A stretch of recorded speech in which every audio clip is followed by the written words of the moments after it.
પૂર્ણ સપ્તાહ રહેશે, એક દિવસ ટૂંકો છે, એટલે બુધવારે નિફ્ટી બેંક નિફ્ટી બંનેની એક્સપાયરી જોવા મળવાની છે. આવી સ્થિતિમાં સ્ટોક્સ આજે કયા કયા ફોકસમાં? Good morning. Good morning. Yes, આજના સ્ટોકની સૌપ્રથમ શરૂઆત કરવા માંગીશ તો સિમેન્સથી શરૂઆત કરવા માંગીશ. સિમેન્સના જે પરિણામ આવ્યા છે એ ઓલમોસ્ટ આપણને જે ઇનલાઇન જોવા મળ્યા છે કે અનુમાન હતું એ પ્રમાણે આપણને નંબર આવ્યા છે. કંપનીના નફાની સૌપ્રથમ વાત કરું તો કંપનીનો નફો 26.8% વધીને ₹577 કરોડ પર આવ્યો છે. આવક કંપનીની 4,873 કરોડ હતી, જે 6.8%નો વધારો દર્શાવે છે, જે ₹5,203 પર આવી છે. કંપનીના ઇબિડા 22.04% વધ્યા છે, જ્યારે માર્જિન 11.6% હતા, જે વધીને 13.3% ઉપર આપણને જોવા મળે છે. જે બાદ હું વાત કરવા માંગીશ ઓરોબિંદો ફાર્માની. ઓરોબિંદો ફાર્મામાં હું સૌપ્રથમ એમની નફા અને આવકની વાત કરવા માંગીશ. કંપનીનો નફો જે 569 કરોડ હતો, જે 61.2% વધીને 918 કરોડ આવ્યું છે, એટલે કે ટોપ લાઇન બોટમ લાઇન બંને સારું આવ્યું છે. આવકની વાત કરું તો 10.5% વધારો દર્શાવે છે. કંપનીના ઇબિડા 40% વધ્યા છે, જે ₹1,619 કરોડ પર આવ્યા છે, અને માર્જિન 16.8% હતા, જે વધીને 21.4% આવે છે. એટલે કંપનીએ ટોપ લાઇન બોટમ લાઇન અને ઓપરેટિંગ નંબર દરેક વસ્તુ આપણને સારું અહીંયા જોવા મળ્યા છે. કંપનીની અન્ય આવક જે 116 કરોડ હતી, જે વધીને 220 કરોડ પર આવી છે, અને સારી વસ્તુ એ છે કે કંપનીની જે એક્સેપ્શનલ ખોટ હતી 69.75 કરોડની, જે ઘટીને 0 થઈ ગઈ છે, જે એક સારી વાત છે. જે બાદ મેટ્રોપોલિસ હેલ્થકેર તમારા રડાર પર હોવું જોઈએ, કારણ કે કંપનીનો નફો 28.8 કરોડ હતો, જે 31.8% વધીને 37.9% આવ્યા છે. આવક 13% વધી છે.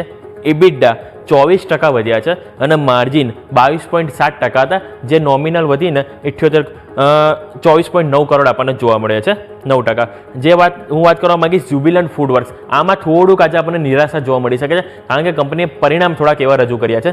કંપનીની જો આવક વાત કરું તો 10% વધી છે, પરંતુ નફો 31% ઘટ્યો છે, જે ઓલમોસ્ટ ₹52 કરોડ પર આવી પહોંચ્યો છે.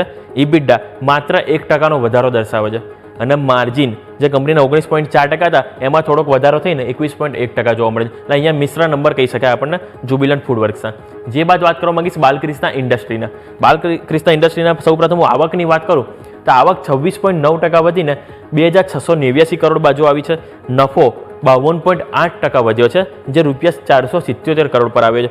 ઇબિડા 35% વધીને 650 કરોડ, અને માર્જિન 22.7% હતા, જે વધીને 24.2% પર જોવા મળે છે. એટલે ઓવરઓલ બાલક્રિષ્ના ઇન્ડસ્ટ્રીના પણ પરિણામ સારા આવે છે. જે બાદ આરતી ઇન્ડસ્ટ્રીના એમાં ઘણા સારા પરિણામ આવે છે. આવક 31.2% વધી છે, જે ₹1,855 કરોડ, અને નફો ઓલમોસ્ટ ડબલ થયો છે, 96% વધીને 137 કરોડ પર આવ્યો છે. ઇબિડા 52% વધીને ₹305 કરોડ, અને માર્જિન 14.2% હતા, જે વધીને 16.4% પર આપણને જોવા મળ્યા છે. જે બાદ હું વાત કરવા માંગીશ સેલો વર્લ્ડ. સેલો વર્લ્ડમાં પણ આપણને થોડાક નંબર આપણને ઓલમોસ્ટ ફ્લેટ તરફ જોવા મળે છે. કંપનીનો નફો 7.6% વધ્યો છે, અને આવક 6.1% વધીને ₹500.7 કરોડ જોવા મળે છે. અને જે બાદ લાસ્ટ હું સ્ટોકની વાત કરવા માંગીશ જનરલ ઇન્સ્યોરન્સ કોર્પોરેશનની. કંપનીનો નફો જે 731 કરોડ હતો લાસ્ટ ટાઈમ, જે 41% વધીને 1,063 કરોડ પર આવ્યો છે. કંપનીનો ગ્રોસ પ્રીમિયમ રિટર્ન જે 8,917 કરોડ હતું, જે 39.1% વધીને 12,405 કરોડ આપણને જોવા મળ્યું છે.